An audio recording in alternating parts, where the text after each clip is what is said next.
Good morning student. Today we will discuss about the central dogma. Central dogma क्या है बेटा? Central dogma it is a flow of information. Flow of information. ये एक ऐसा तरीका है जिसमें हम इंफॉर्मेशन का फ्लो स्टडी करते हैं कि किस तरीके से इंफॉर्मेशन जो है वो जा रही है, कहाँ से वो डिकोड हो रही है, कोड हो रही है। ठीक है, तो हम लोगों ने पढ़ा है बेटा कि जैसे डीएनए होता है, डीएनए की जो इंफॉर्मेशन है वो एमआरएनए के पास जाती है, एमआरएनए से वो इंफॉर्मेशन जो है अमाइनो एसिड के पास, अमाइनो एसिड बनेंगे, जोड़ेंगे, बेसिकली क्या बनेगा आपका पेप्टाइड्स बनेगा। तो बेसिकली होता क्या है कि 4 न्यूक्लियोटाइड यहाँ पे हैं, ACTG, और 4 न्यूक्लियोटाइड यहाँ पे हैं, ACTG, ACG और U। ठीक है, U होता है यूरेसिल होता है थियामिन की जगह पे, और इन्हीं की इंफॉर्मेशन के हिसाब से लगभग 20 टाइप ऑफ अमीनो एसिड बन जाते हैं। ठीक है, और इन्हीं 20 टाइप ऑफ अमीनो एसिड को अलग अलग तरीके से जुड़ने के बाद क्या बनती है, पेप्टाइड चेन बनती है। तो इस जो फ्लो ऑफ इंफॉर्मेशन है इसी को हम क्या बोलते हैं बेटा, बोलते हैं सेंट्रल डोगमा बोलते हैं। इसके 3 पैटर्न बताए गए थे। लीनियर पैटर्न बताया गया था, बाइक्रिक, फिर इसका सर्कुलर पाथ बताया गया था, बाय कॉमनर,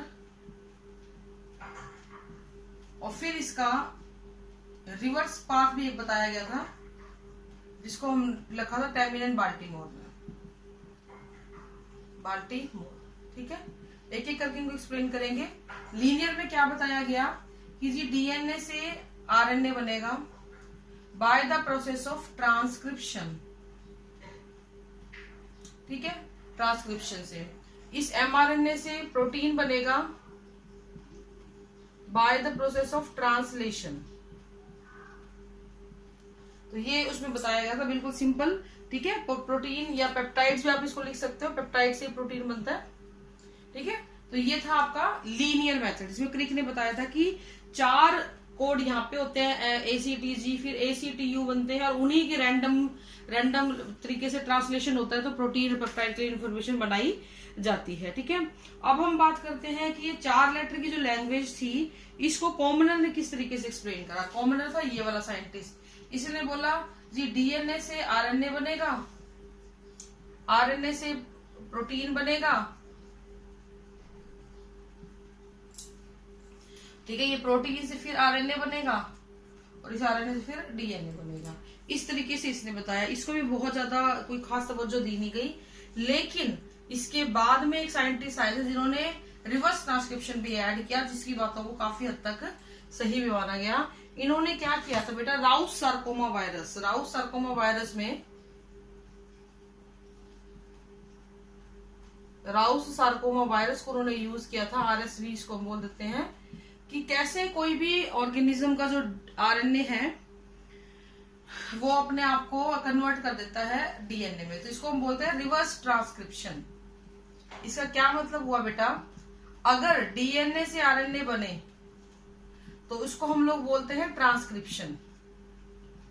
अगर इसी आरएनए से वापस डीएनए बन जाए तो इसको हम क्या बोलेंगे, रिवर्स ट्रांसक्रिप्शन बोलते हैं। इसी चीज का यूज जो है बहुत सारे वायरसेस ने किया to attack the human body और to attack the host organism. वो क्या करते थे, अगर उनका जेनेटिक मटेरियल आरएनए होता था, they follow the reverse transcription method, और उस रिवर्स ट्रांसक्रिप्शन मेथड से वो डीएनए बनाते थे, और ये डीएनए फिर होस्ट डीएनए में इनकॉर्पोरेट होके मल्टीपल कॉपीज को फॉर्म कर लेता था। तो इस तरीके से एक और चीज यहाँ पे बताई गई कि डीएनए से डीएनए में बनता है, इसको हम लोग क्या बोलते हैं, रेप्लिकेशन बोलते हैं। फिर आरएनए से फिर ट्रांसलेट होगा तो क्या बनेगा, आपका पेप्टाइड बनेगा। तो इस तरीके से इन्होंने 2 चीजें और ऐड करी, रिवर्स ट्रांसक्रिप्शन के बारे में भी और रेप्लिकेशन के बारे में भी। डीएनए जो है अपनी सारी की सारी इंफॉर्मेशन जो होती है, मैं बार बार हर वीडियो में ये बता रही हूँ कि डीएनए की इंफॉर्मेशन आरएनए लेगा, आरएनए से पेप्टाइड की इंफॉर्मेशन की जाएगी, और जिससे आगे फर्दर एंजाइम बनेंगे। इसी को बेटा हम लोग क्या बोल देते हैं, सेंट्रल डोगमा बोल देते हैं। इसके बाद हम लोग अगला जो टॉपिक है आपका वो है नेक्स्ट बड़ा टॉपिक है, इसको हम 2 पार्ट्स में करेंगे, थोड़ा सा बड़ा है क्योंकि ये। इसमें फर्स्ट है आपका अरे मैंने गलत लिख दिया बेटा, हेडिंग आज आपका ट्रांसलेशन कहते हैं इसको, ट्रांसक्रिप्शन तो हम कर ही चुके हैं।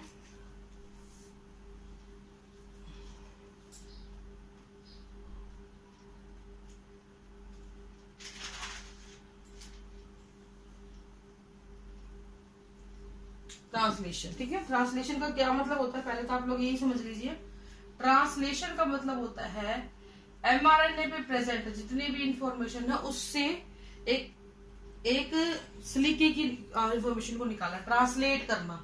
जैसे कि आप लोग ने अब देखा होगा चाइना और भारत का युद्ध छिड़ा हुआ है, तो चाइनीज जो लैंग्वेज बोलते हैं हमें वो समझ में नहीं आती है, ठीक है। ऐसे ही डीएनए के पास जो इन्फॉर्मेशन है, एमआरएनए के पास जो इन्फॉर्मेशन है वो हमें समझ नहीं आती है, लेकिन हमें वो पता कैसे लगेगा, हमें पता लगता है हम लोग जब देखते हैं कि कैसे बीच में एक ट्रांसलेटर होता है तो चाइनीज लैंग्वेज को इंग्लिश में या हिंदी में कन्वर्ट करता है, और ऐसे ही वो हमारी हिंदी को चाइनीज में कन्वर्ट करता है, ट्रांसलेशन होता है, ठीक है। Translation is the also known as protein synthesis, इसको हम प्रोटीन सिंथेसिस भी बोल देते हैं। इसमें प्रोटीन का फॉर्मेशन होता है by using the information of mRNA. यहाँ पे अगर हम इसकी मशीनरी की बात करें तो इसमें मशीनरी में हमें किन किन चीजों की आवश्यकता पड़ेगी। यहाँ पे हमें जरूरत पड़ेगी एक इंफॉर्मेशन कैरियर की, दैट इज एमआरएनए। यहाँ पे हमें जरूरत पड़ेगी टीआरएनए की। आज हम इंट्रोडक्टरी करेंगे, प्रोसेस हम कल करेंगे, ठीक है। हमें जरूरत पड़ेगी एक ऐसी जगह जहाँ पे प्रोसेस कंप्लीट होगा, राइबोसोमल आरएनए, ये आप नाम पढ़ चुके हो। M for messenger, T for transfer, R for ribosomal, ठीक है। इसके अलावा हमें जरूरत पड़ेगी राइबोसोम्स की, हमें जरूरत पड़ेगी कुछ राइबोजाइम एंजाइम्स की, राइबोजाइम्स बोल देते हैं इसको हम लोग। इसके अलावा हमें जरूरत पड़ेगी amino acyl tRNA, amino acyl transferase enzyme की, ठीक है। तो ये कुछ चीजें हैं जिनकी हमें जरूरत पड़ती है। MRNA, tRNA, ribosomal RNA. इसकी अगर हम बात करें लोकेशन की तो एक चीज ध्यान रखना, ट्रांसक्रिप्शन जो है और ट्रांसलेशन जो है they are both separate by the time and space, यानी वो उनका टाइम भी अलग अलग होता है बनने का और स्पेस भी अलग है, सेपरेटेड है, स्पेस अलग अलग है। क्यों? क्योंकि जैसे ही एमआरएनए बनता है उसको कोई भी एंजाइम उसको डिग्रेड ना कर दे, इसलिए वो तुरंत साइटोप्लाज्म में आ जाता है। तो अगर हम ट्रांसलेशन की बात करें तो इसकी जो जगह है वो कौन सी होती है बेटा, साइटोप्लाज्म में होता है। यानी कि ये जो प्रोसेस है ये कंप्लीट कहाँ पे किया जाएगा, साइटोप्लाज्म में किया जाएगा। इस तरीके से क्या होता है, ये एक तो इंटरमिक्सिंग नहीं होगी मटेरियल की। अगर ट्रांसलेशन और ट्रांसक्रिप्शन एक ही जगह हो तो इंटरमिक्सिंग ऑफ मटेरियल हो जाती है जो गड़बड़ कर देता है प्रोसेस के साथ। दूसरा, इफेक्ट ऑफ एंजाइम नहीं होगा किसी भी टेम्पलेट के ऊपर, इफेक्ट ऑफ एंजाइम जो होगा वो कम हो जाएगा, ठीक है। तो एमआरएनए, टीआरएनए, आरआरएनए ये हम सारा कुछ पढ़ चुके हैं। इंपॉर्टेंट वन इज राइबोसोम, जो आपने बहुत पहले पढ़ा हुआ है, लास्ट ईयर पढ़ा था हमने, इसको मैं थोड़ा सा और आपको एक्सप्लेन करके बता देती हूँ। बाकी सब कुछ आपने पढ़ा है, अभी कल ही परसों के लेक्चर्स में हमने आपको पढ़ाया है इसके बारे में, इसमें देख लीजिए आप लोग। जो राइबोसोम होता है इट इज प्रोकैरियोट्स में ये होता है 70S और यूकैरियोट्स में होता है ये 80S का, ठीक है। 2 सब यूनिट से मिलकर बना होता है ये, लार्ज सब यूनिट और स्मॉल सब यूनिट, ठीक है। इसकी जो लार्ज सब यूनिट होती है उसके अंदर एक ग्रूव पाई जाती है। ये दोनों अलग अलग होती हैं, 40S और 60S, 40S और 60S। 60S जो होती है ये लार्ज सब यूनिट है, 40S जो सब है वो आपकी स्मॉल सब यूनिट होती है। यहाँ पे एक टनल होती है, इस हिस्से को हम लोग टनल बोलते हैं, और ये होता है बेटा आपका ग्रूव। इस ग्रूव के अंदर आपकी न्यूली फॉर्म्ड पेप्टाइड जो होती है वो चेन पड़ी रहती है ताकि किसी भी प्रकार के एंजाइमेटिक एक्शन से वो प्रिवेंट हो सके। राइबोसोम की दोनों यूनिट आपस में हमेशा सेपरेट रहती हैं, लेकिन जैसे ही एक सिग्नल मिलता है ट्रांसलेशन का, दे गेट एसोसिएटेड, इसको हम एसोसिएशन बोलते हैं, एसोसिएशन कर लेती हैं, जुड़ जाती हैं, और ये दोनों यूनिट आपस में जुड़ के ऐसे बना लेती है जो ये बनाया हुआ है मैंने आपको, और ये बनती है ATS टाइप की।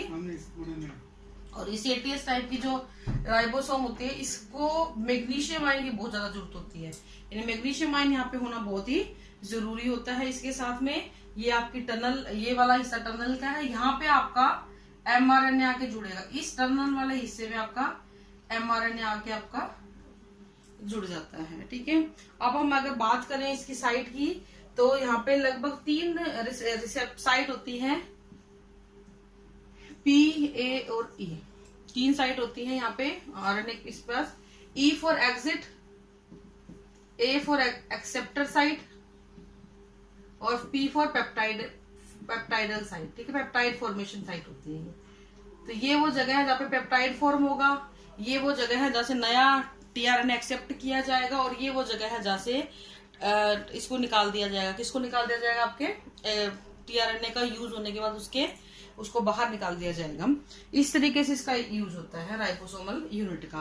अगर हम बात करते हैं mRNA की, तो आप पढ़ चुके हैं mRNA इन्फॉर्मेशन लेके आता है, 5' to 3' की इन्फॉर्मेशन होती है, A, C, G और U की फॉर्म में उस पर कोडेड इन्फॉर्मेशन होगी, 3 ट्रिप्लिकेट कोडोन होंगे, उनको रीड किया जाएगा with the help of tRNA। वो कैसे होगा, क्या होगा, वो सारे कैसे काम करेगा, उसके बारे में हम बात करेंगे नेक्स्ट टॉपिक के अंदर। ये आज के लिए इतना ही है, इंट्रोडक्शन इसका। Thank you, have a nice day.